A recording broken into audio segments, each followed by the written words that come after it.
When I worked at Marvel, there were a couple of people in the office who were considered walking encyclopedias. You could ask them any question, they had read every X-Men comic, they could give you an opinion and an answer. And that person in menswear for me is Nick Andre. Nick is the guy who took one look at a coat I was wearing at an event and could tell me what the brand was and what era it was made in. Now, I certainly can be easily impressed, but after 2 years of knowing him, Nick seemingly knows everyone in menswear, knows everything about menswear, and is more than happy to share his knowledge with you without making you feel egregiously ignorant. He's worked in vintage and fashion retail for over a decade, but most notably is one of the co-founders of Alfargo's marketplace based in New York City. It's like a menswear garage sale / bazaar. They have professional sellers, people with stores, people selling out of their own closets, but it's also just an overwhelmingly friendly social scene. Nick is also a buyer for No Man Walks Alone, an online multi-brand retailer with an appointment-only showroom in Manhattan, where they kindly let us record. I'm hoping today he can help us separate the wheat from the chaff. I want to know what he actually thinks is important to learn about menswear, and where to learn it. Hi. I'm into this one, it's a Rolex. There we go. Bible. W. David Marx. Take Ivy.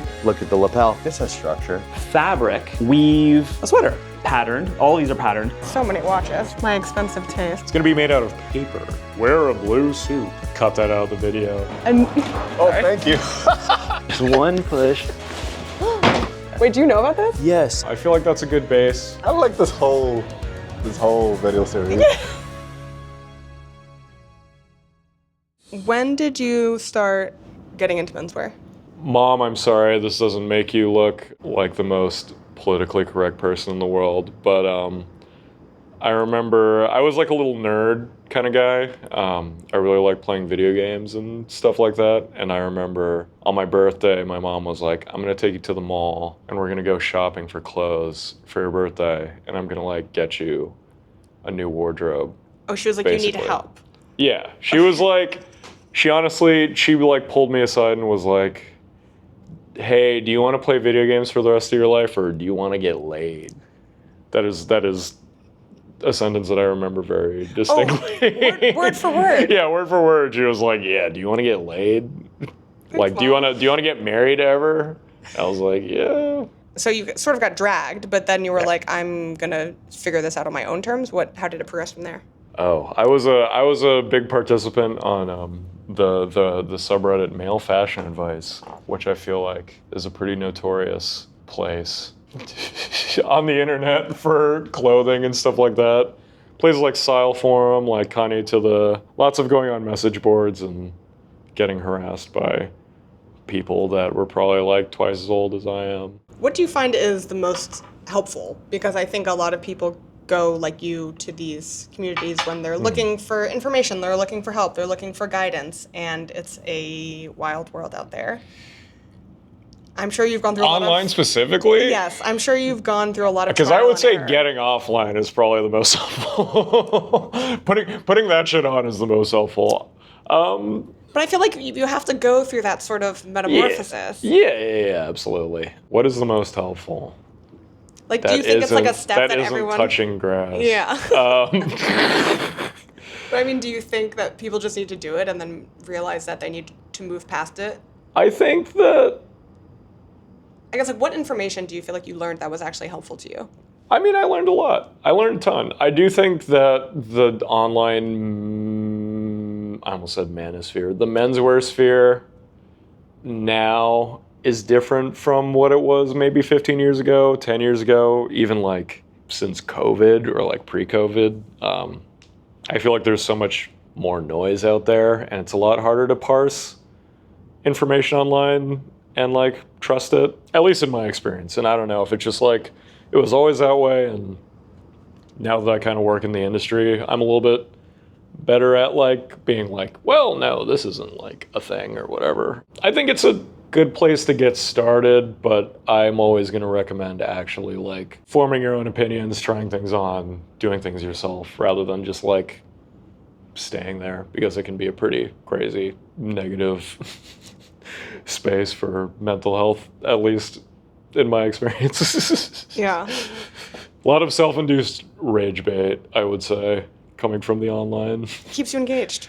It keeps me engaged, exactly. And I keep going back every day to like look through and be like, what kind of stupid shit are people saying online today? Like, what am I gonna get upset about? Yeah, exactly. Like, no, leg twist is actually cool. I think that tailoring is probably the most objective aspect of menswear, or the closest you can get to objectivity. So I think that it's like a good base to go off of. Aspects like, matching your tie width to your lapel width, and like collar width, collar like spacing, stuff like that. Tuxedos are pretty objective. I think it's just good to have a knowledge of a rule set before you start really playing around. How much are you reading books about fashion? I'd say pretty often. I do a cycle of 3 where it's like 1 literary classic, 1 sci-fi fantasy, and then 1 like fashion book. And I make sure to do like a cycle, so I'm not really getting smart. burnt out. I'm mostly only reading sci-fi fantasy. It's great. I think probably the inserting some nonfiction in the cycle would be good for me. I didn't say nonfiction. What kind of fashion books are you reading that are... Oh, I guess those are, well, it's all fucking fiction. Do you have any fashion Bibles? Dressing the Man, Alan Flusser, or Closing the Man, Alan Flusser. I'd say that's a very foundational one if you have any interest in clothes whatsoever. True Style, Bruce Boyer is another big one. Shout out Juicy Brucey. That's my boy. That's my guy. Okay. Love him. Old Esquire, I guess. That's another good one. Like actual old Esquire like magazines? 1930s Esquire. There's a lot of like archive stuff online. That's Check it out. digitized. Yeah. And what's in those magazines? Just a lot of like old school, like golden age of menswear, quote unquote, like inspiration and like practical guides and like how to care for clothes, how to like wear clothes, stuff to like pair and stuff like that. Yeah. Which is still usable, mostly. My general feeling about menswear is that people do want to hear objective information and objective truth about what they should and should not be wearing. Yeah. And I think one of the things that it definitely hinges on is quality, about how to tell if something is a good quality, how to tell if something is worth the price. How much do you find that you are concerned with quality when you're shopping? I would say between 0 and 30%. Really? I don't know if there's any objectivity in like quality of clothing and stuff like that. I don't like white t-shirts to be see-through most of the time. That could be a style thing, though. That could be a style thing. I mean, I've freed the nip before, it's not Constantly. always a bad thing. Yeah.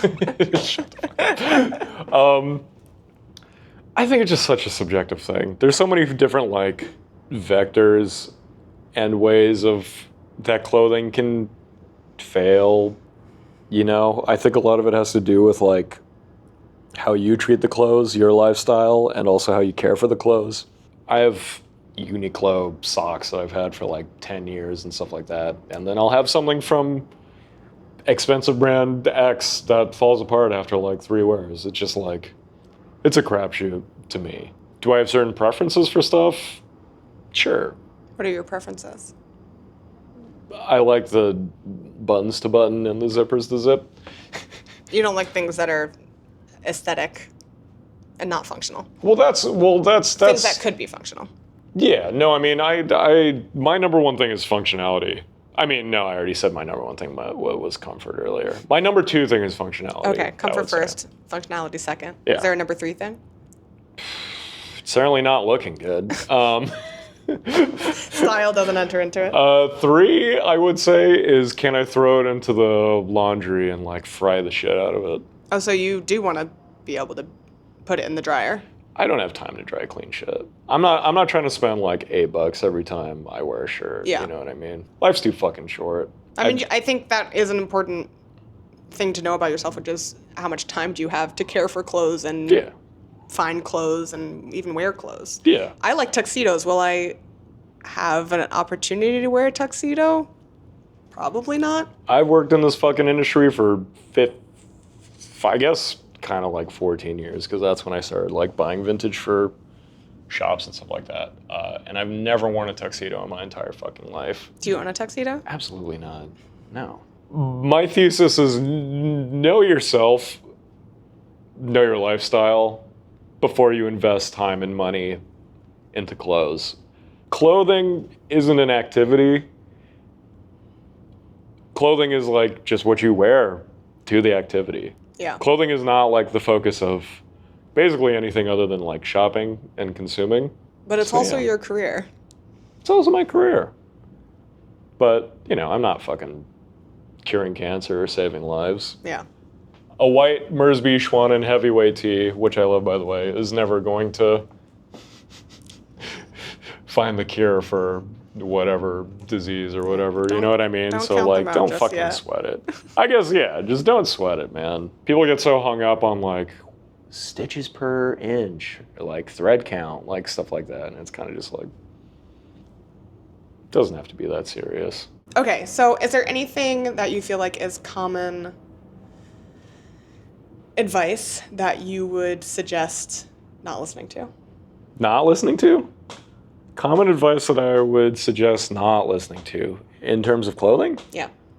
Is there common advice that you do agree with? Yeah, I mean, you know, I think that, like, to bring it back to tailoring, like, if you have square shoulders, you should wear, like, a soft shoulder jacket. If you have slope shoulders, you should wear, like, a padded jacket. Oh, see, I didn't know that. So I should, Dressing the man, Alan Flusser. What do you think about me? You're pretty square. Yeah, I'm pretty square. Soft shoulder, like Italian style, versus like a more like an English style suits. And that's just to offset like your natural shape. Yeah. It's about Interesting. balance. Okay, balance. Yeah, I It's agree about with that. balancing the silhouette. Maybe that's maybe that as an alternative to rule of thirds is a balanced silhouette. Yeah. Yeah. I do think that's, I think the main reason that general advice doesn't work is because everyone has a different body type. Yeah, 100%. I was trying to think of a way to phrase that too, where it's just like, you know, stick to what you like. Don't listen to people online. Yeah.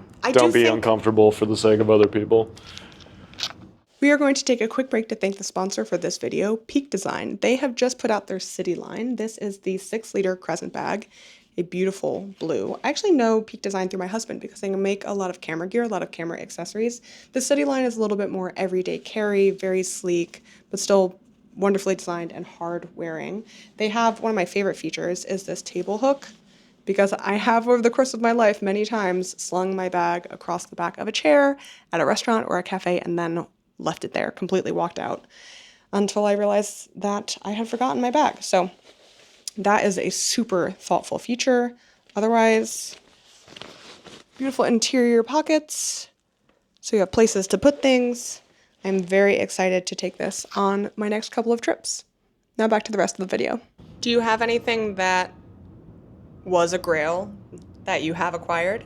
Mm-hmm. What are those? 1971 Abercrombie & Fitch patchwork safari jacket. How did you learn about that? And matching trouser. Huh? How did you learn about that? Hunter S. Thompson, Fear and Loathing in Las Vegas. And then you found it. My summer goat, as you can tell by the Hawaiian shirt. Right, yeah, that makes sense. You found that online? You were searching for it? I bought it from a private collector based in LA. Really? Yeah. Anything else? Brown's Beach Vest. What is I had that? one for a while. It's this like Massachusetts-based company that made these cool like vests made out of recycled like wool cotton. I would call them the first upcycling company. Yeah, they used to get like scraps of fabric and like kind of blend them together to make this cool like salt and peppery like vests, jackets, stuff like that. Grails. Any other? One more? Rule of thirds? I've had so fucking many. Yeah. I've bought so many and I've like let so many go. P41 USMC jacket, I had that and I sold it to a collector. I've had, what else have I had? Ralph Lauren, Five Horsemen, rugby shirt, had that, sold it. You've sold a lot of your Grails. Yeah, because I get it and I'm like, fuck me, this is just a jacket. This isn't like filling the hole in my heart. Let's get into that. You said let's get into that or let's not get into that? No, let's get let's into get into that? Yeah. How much are you self-medicating with clothing? I would say a fairly decent amount. I do have like obsessive compulsive disorder tendencies, and I would say that getting dressed in the morning and like putting together an outfit is like a way for me to self-medicate that 100%, 150%, being like, oh, I'm picking out the right tie for the right shirt, for the right jacket, for the right pants, for the right shoes. And are they right because they're part of those guidelines we were talking about, or are they right because you like them and you like them on you? I'd say it's 50-50. I'd say that, I'm glad you said guidelines. And not rules. And not like hard, fast rules, because I like to play around a little bit and like look stupid. Yeah, I think it's an emotional outlet for stuff like that. I think any like consumption-based hobby can be like an emotional outlet for people. Like, it's like, fuck, like rough day at the office. I'm gonna buy you a $700 health knit double face waffle hoodie. They don't call it retail therapy for nothing. Exactly. And I practiced retail therapy before. Yeah. Yeah, absolutely. Would you... Look at I have a fucking Burberry trench coat that was a retail therapy piece. What's special about that Burberry trench coat? Oh, I fucking love the Burberry trench coat story. I was having a rough day, and I knocked back a couple beverages, and I found like a dead stock 80s Burberry trench coat with like the original like button-in liner and like button-in collar liner on eBay for like $600, and it had a make offer button. And I was like... You made that offer? I was like, no way will he ever take this, but wouldn't it be so funny if he did? And what did you put the offer in for? $160. And they sent it next day shipping that same day. I mean, and I still wear it. That is the power of audacity. Still wear it all the time. Yeah. People should believe in the lowball. Yeah. Piece of advice, lowball the shit out of people. Always lowball. As someone whose career hinges on clothes being sold secondhand, just lowball the shit out of people. You never know what's gonna happen. And you also don't know these people in real life. They're not gonna be mad at you, and if they are, yeah, they'll never see you. They'll just fucking ghost you. It's fine. It's fine. They'll just get blocked on Grailed.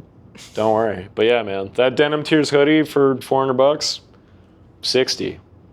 Him with 60 beans. Yeah. Him with 80 beans. See how it goes. Are you a big fabrics person? Textiles? Yeah. You are? I have to be. That's true. I do a lot of the tailoring and tie fabric selection here. And also, buying in general. So what are you looking for? What are you thinking about? What are you snobbish about? In terms of fabrics? A lot. Should we walk around and see?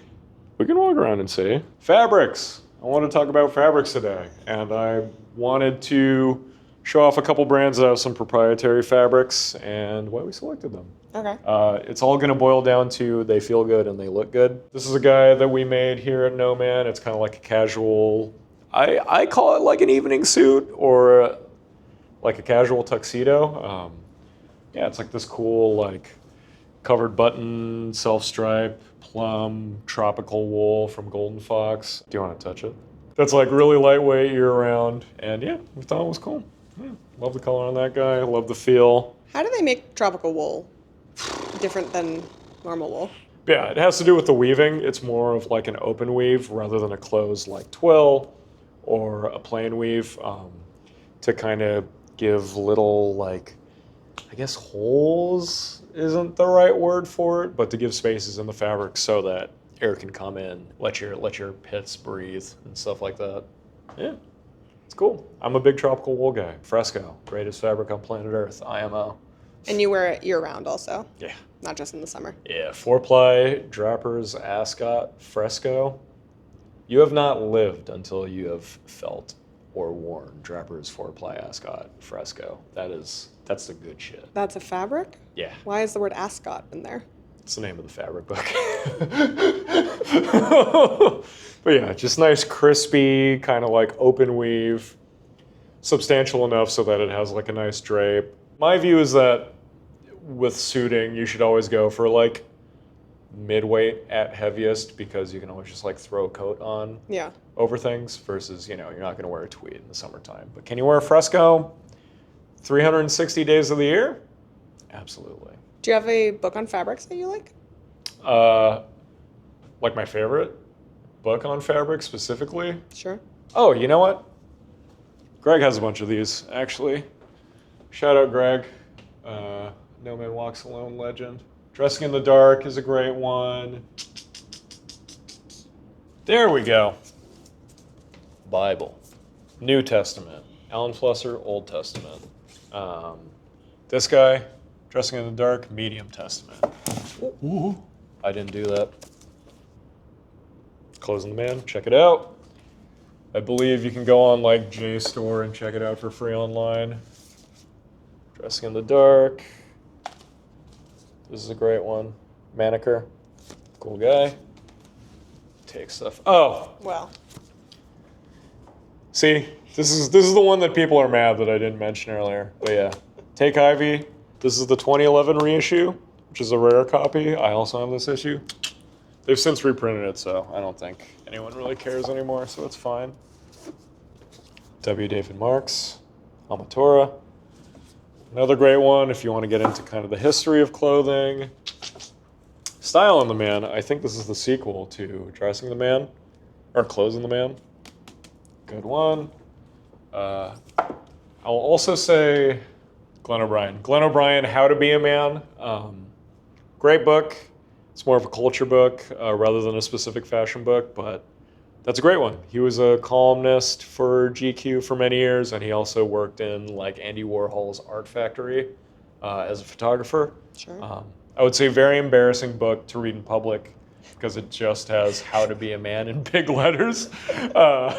So yeah, if you take the subway, don't put like a cardboard slipcover on it or something. Read it on your phone. I Am Dandy. That's another great one. Particularly for tailoring. Yeah, more of like a tailoring book. There's also a sequel, We Are Dandy, and there is a threequel called They Are Dandy. They Are Dandy. Oh, really? I do think it's called They Are Dandy. Yeah, shout out Rose Callahan, very talented photographer, one of my favorites. Those books are great. If you want to get some good style inspiration. Sorry, not information. There's also a lot of good info in there. But yeah, I would highly recommend checking those guys out. Men of Style by Coggins. Shout out David. This is another great one. This is more of like a compilation of interviews with different fashionable guys, talking about their thought processes behind like clothing, dressing, why they like certain things. I like stuff that's more of like a holistic view and like talks about how clothes fit into your lifestyle rather than like, wear a blue suit. I don't know. I'm sure you got that from me, like fucking spouting off earlier about bullshit. Yeah, I don't know. I feel like that's a good base. Oh, I'll also say Rin Tanaka's My Free Damn series, if you're into vintage at all. He is a Japanese photographer that rode a motorcycle back and forth across the US for like a decade, and he just photographed his favorite vintage pieces that he came across. Lots of great information you can't find online in there, and a lot of cool archive pieces. If you want to see what inspires brands like Buzz Rickson's, Real McCoy's, any Japanese repro brand, really, there's original archive pieces in there, and even some of those pieces they bought and reproduced. So yeah, definitely check those out. Those are great books. Shout out Ren. You're my hero. Love to meet you one day. Wow. Yeah. But anyways, back to the important stuff. Yeah. Yeah, reading, that's for fucking chumps. This guy is going to be a Blurms rider jacket based on like an international style biker jacket. This is another cool one. Yeah, it's this great like cotton silk net fabric that you really don't see every day. It does have like a belt delete, so it's not going to be a true like Barber or Belstaff style international jacket. Great hand feel on this guy, crispy. Oh, really nice. It's a little crispy. Yeah. I like it. Blurms is great. And that's, I mean, cotton and silk is... Cotton silk net, so it's got that nice like little texture to it, as you can see. Yeah. Little. What's like, the benefit for cotton and silk? Looks fucking cool. And it's great for like spring, summer. Yeah. You know? It's a great like. It's breezy. Yeah, it's breezy. It's breezy, it's easy, it's steezy, not so sleazy. Yeah. I like it a lot. It's a good one. Captain Sunshine. This one is going to be a silk linen hopsec, I want to say. It's one of their proprietary fabrics. So exclusive to them. This is just great. And I mean, look at that finishing. The fucking stitching is so straight. All the hardware is wonderful. like, just awesome fucking stuff. Another one. This is going to be a silk linen hopsec. I want to say. It's one of their proprietary fabrics. So exclusive to them. This is just great. I mean, look at that finishing. The fucking stitching is so straight. All the hardware is wonderful. like, just awesome fucking stuff. Another one. I'm so sorry. I hope this is interactive for everyone. I know you're jealous of Priscilla getting to touch all the fabrics. Here's another cool one. It's going to be made out of paper, Japanese paper. Washi? So it's a washi paper t-shirt. So Exactly. popular right now. So popular right now. But you know what? Akiji, they were some of the first guys on the block that did it. This is looking a little see-through. This one's a little bit more see-through. Is But it- but it feels like you're wearing nothing at all. Nothing at all. Nothing at all. Is it just washi or is it? Washi, mix. and I believe the ribbing is going to be cotton washi Okay. blend. Yeah, But yeah, 100% washi. very dry. Otherwise, very dry, very crispy. I'm learning about hand feel. Hand feel. Guide to hand feel. If you touch it and it feels good, then it's good. Feels good, I like it. Yeah. Hand feel. It's when you feel with your hand. Another proprietary fabric. This is going to be a Mon Italy tropical cotton, just like a cotton hopsack in a shirting weight, which you don't really feel every day. I believe it's going to be a 6 ounce or 7 ounce unbleached cotton made in LA. Yeah, Mon Italy is made in LA? absolutely. Oh, made in LA. Yeah, they're they're based in my hometown, Hermosa Beach, California. They're just putting Italy for the vibes. I actually don't know what the origin of that is. Of Mon Italy as Yeah. a title. As a title. I know Yucatan is because Yuki is the guy that makes the shoes. Oh, okay. So that makes sense. But Mon, I don't know. Pokemon? Italian Pokemon? Now you have to talk about your love. Are you ready to be vulnerable? I'm ready to be vulnerable. Okay. What keeps you coming back? What keeps me coming back? Yeah. Here? Well, I feel like Paycheck. because you got into it because your mom was like, you need to Yeah. change your aesthetic, That's what opened it up.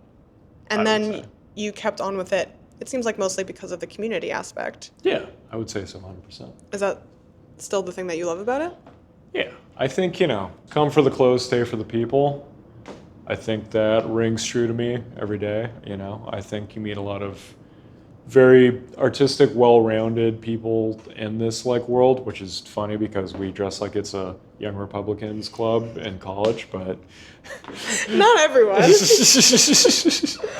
I think it's very important to have a community. I don't think a lot of men in general have a lot of places that are, safe spaces to express yourself. And I think that this space just welcomes people from all backgrounds. And that's what I like about it. It's kind of, it doesn't matter if you're a lawyer, if you're bartender, if you're a photographer, if you're a painter, IT monkey, you can come from any walk of life and you can come around and, as long as you're a cool dude, even if you're dripless, certainly we have a lot of those too.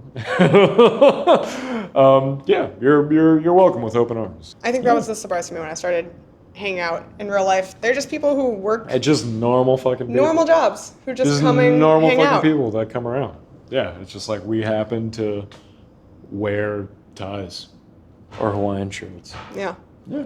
And want to talk to other people who do too. And want to talk to other people. Believe it or not, guys that wear ties for fun on the weekend got a little bit in common. So, yeah, it's a good time. But yeah, I love that. I love the self-expression aspect as well. I think the reason why I work in it, other than the community aspect, is also just I love helping people express themselves. I think that that's a very important thing that not a lot of people tap into. I think your clothes should speak to you in your life and your lifestyle. I think that people should have an artistic outlet. And as somebody that fucking sucks at drawing and playing music and anything else, I think that this is a good compromise. Yeah. It's still a visual art, I would say. Yeah. Great. Thank you. Thank you very much. Like, subscribe, hit the bell. You can find me on Instagram at Takashi, that's period, SKA, period, SHI. I'm on private, so if you don't look cool, I will not accept you. You can also find me at Alfargo's Marketplace. That's ALFARGOS Marketplace.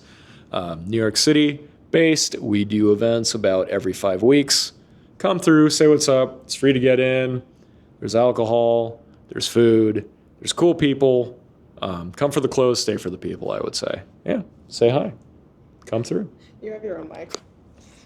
Well, why did you hold it out to me, man?